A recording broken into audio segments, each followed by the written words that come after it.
this video is dedicated to my dad, Billy, and my Uncle Tony, because they were there for me when I was crazy, even. And I wouldn't be here now without either one of them. Both of them have to, like, and I wouldn't be able to bring these videos to you without their support over the years. So thanks, and happy Father's Day. So every year, my daughter and her partner and I, we take an annual girls trip around Mother's Day, and we go somewhere different every year. We've been down to Gulf Shores, Alabama, Eureka Springs, Arkansas, and this year we went to Cripple Creek, Colorado, and it was fantastic. I love our trips together. We always go around Mother's Day. It's my favorite thing. We saw some fantastic sights. Something I really didn't count on was being able to bring the Old West home to my dad and my uncle, who are both huge Western fans. They love the old Westerns. Every time I go over to my uncle's house, he's watching an old black and white Western. My dad watches the old spaghetti Western. Gunsmoke is his favorite show. He was a truck driver, and his handle was Gunsmoke. So not only do I spend a week with my daughter and her partner, and this year her best friend got to come with us. We had a wonderful time, but I was able to share this experience with my dad and my uncle. It brought me so much joy. They can't travel anymore. They're older now, and travel's just not easy on them. It meant a lot that I was able to go to a place that they would love to have been to and bring the experience back to them in the form of not just some souvenirs, but the video experience. And I want to share this experience with you just because this was a profound spiritual experience. The feel of this place. I've never felt so connected to the earth. And yes, I'm one of those happy hippie types, right? But it was a surreal experience being there in the Garden of the Gods and seeing the splendor, just the natural landscape. And if you look hard enough, then you can see what it looked like before there were people.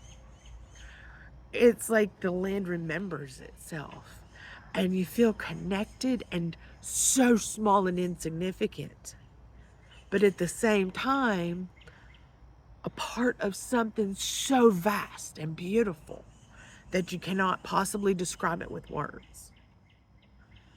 And you don't have to be in the Garden of the Gods. You can just take a drive. We had a cabin on top of a mountain, and it was on this dirt road, this winding dirt road that went down the mountain, and it was a spectacular drive. We had to pull over at one point because we were all just so awestruck by the beauty of this place. So much sky and the mountains over the horizon line. It was like you have to stop and take it in. You have to. There's no way to describe it. And the way it feels. And there's just this whole happy vibe there, this energy that just makes you feel good. Now, we did some fun stuff too. We went into downtown Manitou Springs, which is the cutest little town. Shops and music. You can hear music playing. There's street musicians. Everything's colorful and vibrant and alive. It is rainbow friendly. So if you're a member of the rainbow community and you're looking for a place that will be welcoming and not judgy, absolutely. Manitou Springs, Colorado Springs, Cripple Creek area. It is fantastic. And Cripple Creek is it is the cutest little town. It's not a big city. It's a tiny little town. And I did schedule one thing. It was the tour of the Outlaws and Lawmen Jail Museum in Cripple Creek.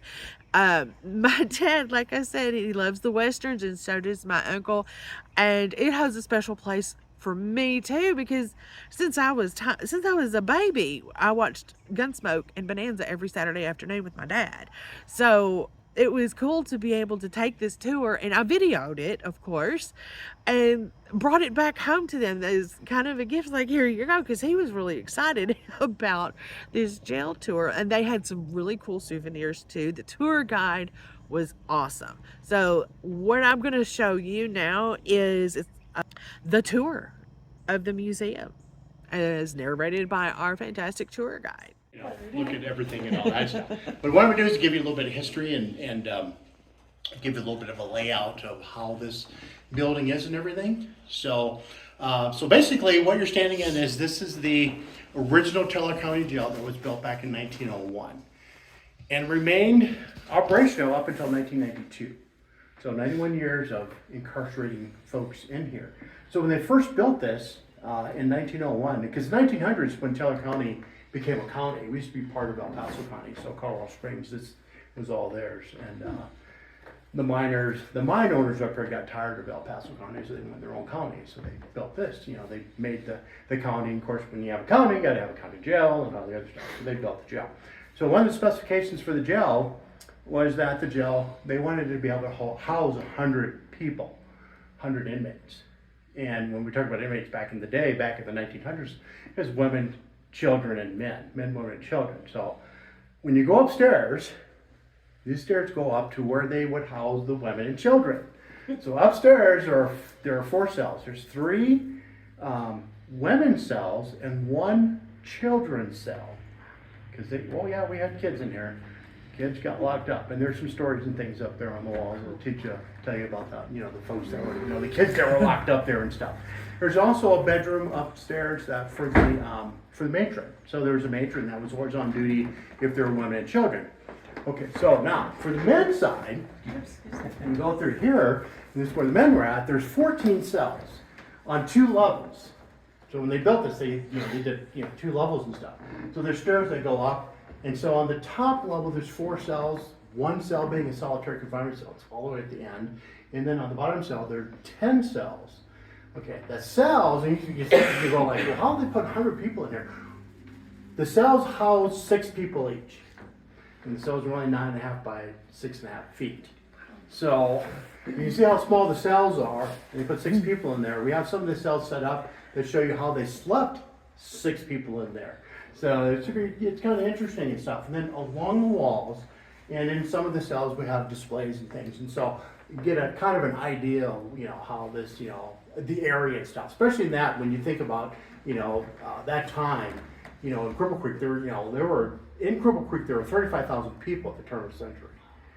Just in Cripple Creek. In that entire area there's like 55,000 people. And we were big, with all the gold mines and everything else. 500 mines operational all the time. Damn. It was just crazy.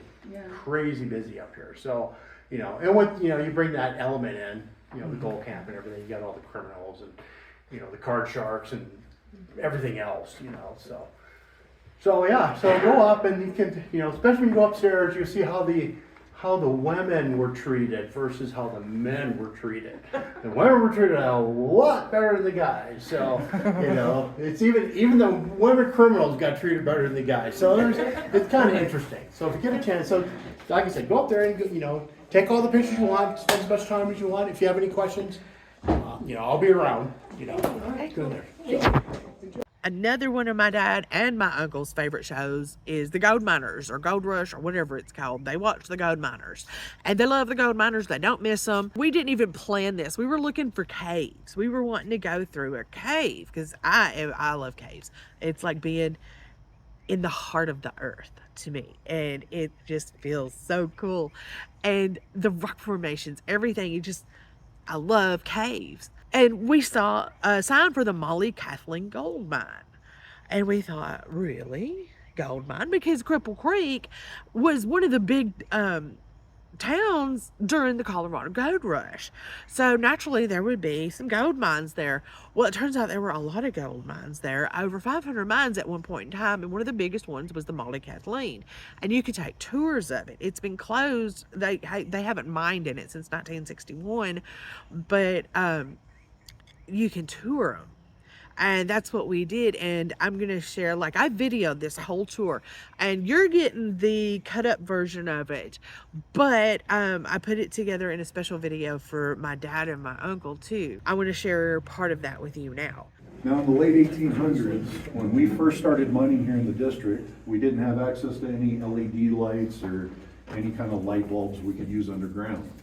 The miners, at the beginning of every shift, were issued 3 candles like you see in this guy's hat. What the miner would do is step onto the skip, the thing we just came down in, whatever level he was working on that day, he would step off, light one of those candles, walk to where he was working, and then he would blow his candle out. Now try to imagine working 8 hours a day, every single day, in this. This is what it was like for the miners back then.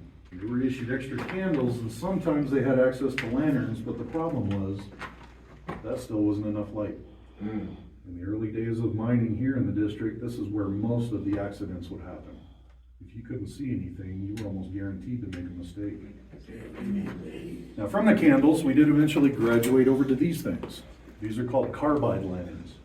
Carbide is a white granular substance that you put in the bottom reservoir here. In the top reservoir, you put water. That water drips down onto the carbide, and it produces a gas that comes out of here called acetylene. When you light that, it burns a really nice, bright, white light. The miners fell in love with these things when they first came out with them. These were originally invented in France as bicycle lanterns, and the miners took them over from there. Now we also had the smaller versions of the large carbides, and you would attach these to your baseball caps or to your hard hats when they finally came out with those. And the miners, with a passion, absolutely hated these things. You have a 2-inch flame shooting out of your forehead.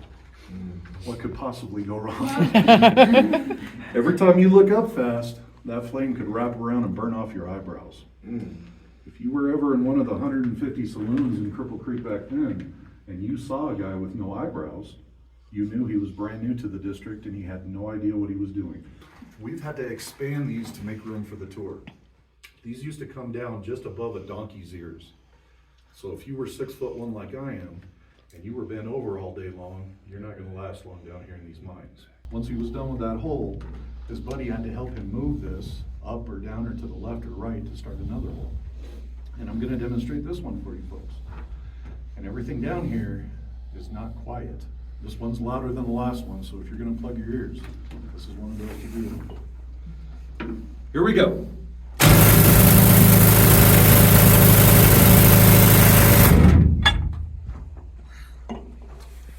Now, once I have a series of holes drilled, I will have what's called a blast round. This is where the dynamite goes in. Each one of these holes has 6 sticks of dynamite in them, with the exception of this middle hole here, which would be empty. That's called a reliever hole. When the dynamite blasts around that hole, it'll fracture that rock and force it into that middle hole, kind of loosening everything up for us. The very last sticks to blow are the ones on the bottom, and those are called kickers, and they go down at a 45-degree angle. Once those blow, they'll kick that muck up across the ceiling into a pile right about here, and that's where the mucker comes in and starts shoveling. Now, if there's a stick of dynamite left in the wall that has not blown up, we'll send the new guy down here, give him one of these. This is called a spoon. He's got to reach back in there and fish that unexploded dynamite out by hand. The problem with that is, this is a piece of steel. If I were to scrape this against that rock hard enough, I could produce a spark. If I did that inside that hole and I didn't know what I was doing, there's a very good chance I could blow myself up. People also use it as a laxative. I would never do that, but yeah, there's so much of it here in the district. If we were able to harvest just the salt, we would make a lot of money just off of that.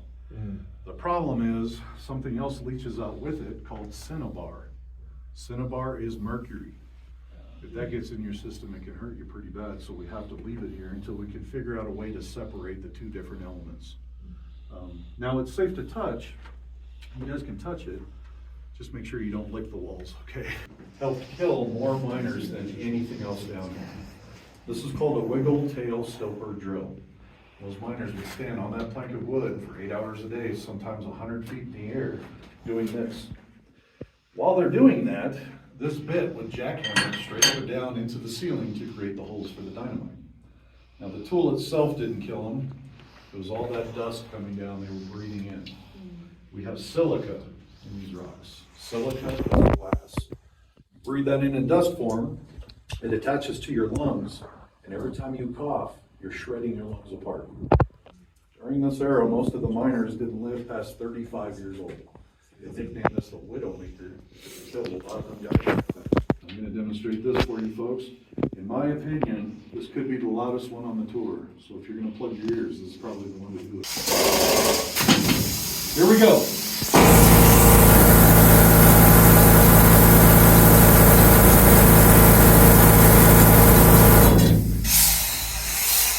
Now they still use these in some third world countries, like parts of Africa, the Middle East, and what's the name of the other thing? Oh, Arkansas.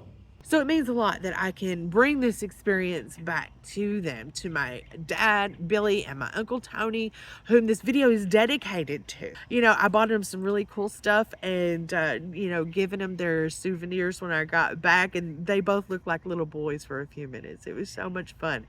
Happy Father's Day. If you're a dad, if you're an uncle, if you're a granddad, if you're a dad to extra kids, happy Father's Day, and thank you for being there for us.